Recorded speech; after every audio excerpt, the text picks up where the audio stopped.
Many reports of freezing rain this morning from Iowa to Illinois, Indiana, and even into Ohio. Most of them, by the way, less than a tenth of an inch. And we've seen some of the problems on the road, especially Interstate 65. Large area of warm, moist air coming north. You can see the snow, which is breaking out around Cleveland, on into Detroit. Chicago, again, has changed on over. We've seen ground stop again now in Minneapolis because of the snow that's moving on in. Thank you, Sam. And that continues to be a problem. This is all advancing off toward the east. So now it becomes a timing issue for New York and Boston. That's bringing our good friend Mike Seidel, stationed in Boston for what could be a broken record by the time tomorrow morning rolls around.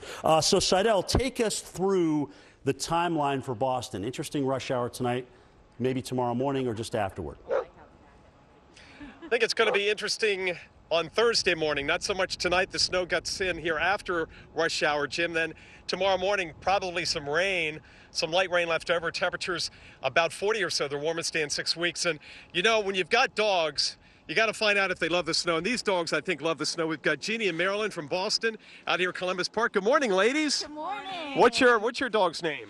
Pemmy. What is Pemmy? Pema Jawasset for the river in New Hampshire. Oh, nice. And nice. And your dog's name, Marilyn? Sadie. Sadie. Good dogs? Yes. Do they love the snow? Absolutely. As yes. we sink down into feet of snow out here. Now, what's your sense on the winter? You know, we're heading for what could be the snowiest winter on record by Thursday. Are you happy about that? Do you want to see any more snow at all? I absolutely love it. So I think this is great. I love the blanket of white. I walk to work. I'm not driving, so for me, it's a lot of fun. I love it. What about you, Marilyn? What's your take? No, but I'm done. You're done, huh? I'm done.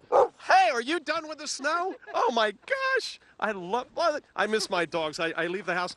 Hey, you like this? These dogs don't mind it. They love the snow and the cold. Oh, look at her. She delights in this. She's a Labrador, so. There you go. Look at this, Jim Cantori. The dog's bringing the leash back to the owner. How about that? She walks herself, actually. She walks herself? She does. You know, we're gonna No, you can't. we're gonna put that. That's like a stupid pet trick. Hey, Jim. So you've got the pros and the cons. Right. One's over with it. One says, "Hey, bring it on." Right, and I think once you get through a winter like that, everybody wants to walk themselves from Boston all the way down to Key West.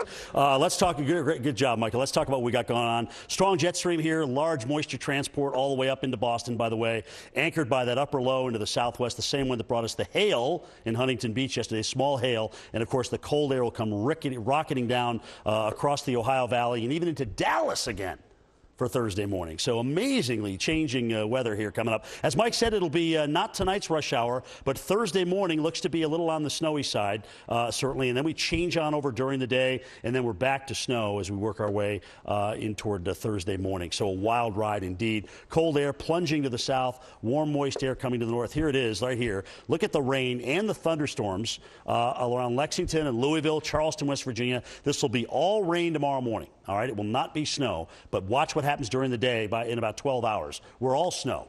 And the heights will come crashing down, and we'll see the temperature probably drop as well, and we'll watch this rain area go on to snow. And look at that, even D.C. by 1 o'clock in the morning will be heavy snow, possibly a miserable rush hour for Thursday morning. Same thing in Boston and New York City as well. And then really by Thursday night, we are done with this thing, but not before we produce at least a couple of inches of rain, and then on top of that, maybe a heavy layered 8 to 12 inches of snow. And I think we're going to have to worry about some power outages in through here. This is going to be a heavy, wet snow, which could get lighter. So it'll be interesting, Sam. We're going to probably start off with about a 6-to-1 ratio of snow and then go into a situation where we could get maybe 12 inches or 13 inches of snow to water. So some power outage is possible. And while it's a problem there, Jim, freshies out west. Oh, big hits of snow. We're going to take you out west to the big snow, up to 3 feet of snow in parts of the Rockies so far. And in case you need to warm up, a volcano can do that. It'll warm you right up. We've got some cool pictures to show you this morning. The future of the market is never clear, but at T. Rowe Price, we can help guide your retirement savings. Our experience is one reason 100% of our retirement funds beat their 10-year Lipper averages. So wherever your long-term goals take you, we can help you feel confident. Request a prospectus or summary prospectus with investment information, risks, fees, and expenses to read and consider carefully before investing. Call us or your advisor. T. Rowe Price. Invest with confidence. There's a myth out there that you can't do it all.